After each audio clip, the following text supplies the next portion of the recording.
Cette démarche de Speak Up Africa, l'Union africaine la soutient. Écoutez à ce propos la diplomate algérienne Selma Haddadi. Regardez.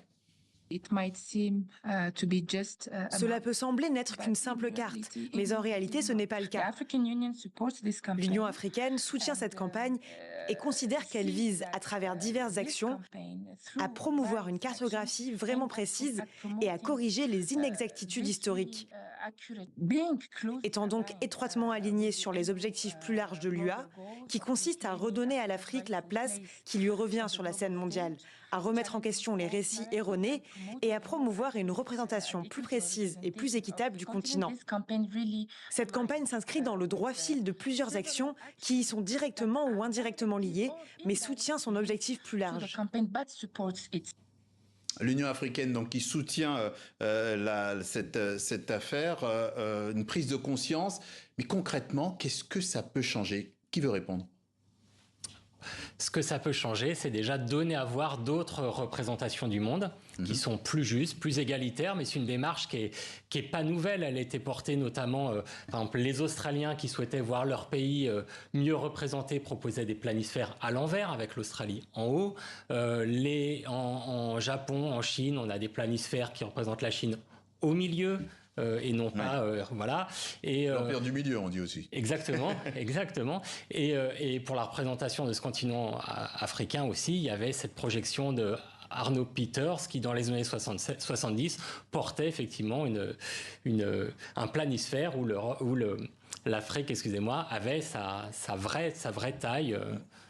Voilà. Farhane Diaye, je pose un peu la question autrement. Quelle est la prochaine étape? L'Union africaine, par exemple, vous soutient? Est-ce qu'il faut que ça aille un peu plus loin, je ne sais pas, à l'ONU? Beaucoup plus loin. Alors, on est vraiment qu'au début de nos efforts. C'est vrai que le soutien officiel de l'Union africaine représente une étape historique pour nous et un signal politique très fort, parce que c'est quand même la première fois que l'institution panafricaine adopte une position claire sur la représentation visuelle du continent. Mais on ne compte absolument pas s'en arrêter à ça. Nous voulons d'abord influencer les systèmes éducatifs pour que les élèves africains d'abord et ensuite les élèves du monde entier apprennent sur une carte où l'Afrique est représentée à sa juste dimension. On voudrait aussi interpeller les médias comme le vôtre, mais les organisations internationales comme notamment les Nations Unies, l'UNESCO en particulier et la Banque mondiale, parce que ce sont des institutions qui sont capables en fait de fixer des standards mondiaux et enfin, les éditeurs de cartes également, pour qu'ils adoptent progressivement la projection à Equal Earth. Pour nous, c'est un geste symbolique, mais qui peut vraiment avoir des effets psychologiques et politiques très puissants. Et justement, comment vous faites en sorte qu'ils puissent adopter ces cartes-là?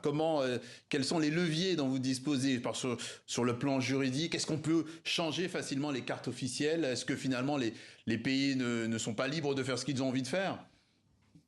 Absolument, absolument. Et d'ailleurs, je vais peut-être revenir sur les obstacles principaux qu'on rencontre, parce que c'est vrai que je pense que le premier obstacle qu'on a en ce moment, c'est vraiment l'inertie. La projection de Mercator, elle est tellement omniprésente dans les manuels scolaires, sur Google Maps, sur le site même de l'Union africaine, malgré le soutien officiel, on le retrouve quand même là-bas. On l'a dans les médias, et en fait, les gens ne voient même plus du tout la distorsion.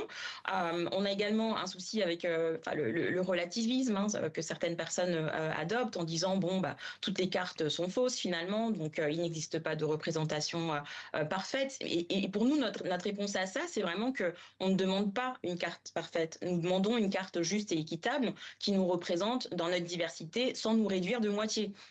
Ouais. Et enfin, on a aussi un obstacle qui est et alors, où en fait, la carte est fausse, et alors, et là, je pense que c'est vraiment important d'insister sur l'importance des symboles et puis les représentations visuelles.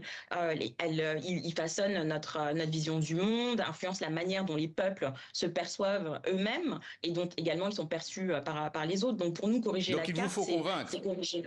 Il vous faut convaincre Tout à quand fait, même. non, absolument.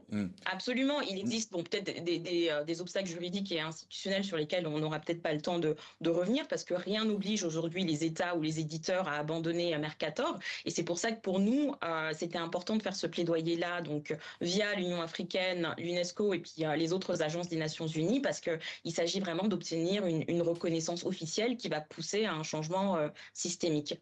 Nicolas Lambert. Oui, non, mais je suis totalement d'accord. C'est vrai que la projection de Mercator pose vraiment problème, mais je crois que les choses évoluent, puisque, par exemple, on a parlé de Google, ils ont abandonné la projection de Mercator. Maintenant, quand on veut représenter le monde, on a une représentation. J'allais vous poser la question, vous avez l'UNESCO utilise bien volontiers la projection Gall-Peters, les organisations internationales, donc il y a un mouvement. l'ONU utilise une projection polaire. Le logo de l'ONU est une projection polaire, c'est-à-dire une représentation du monde avec en son centre rien du tout, le pôle Nord, avec tous les pays à égalité autour. C'est un peu ça le message qu'ils essaient de véhiculer.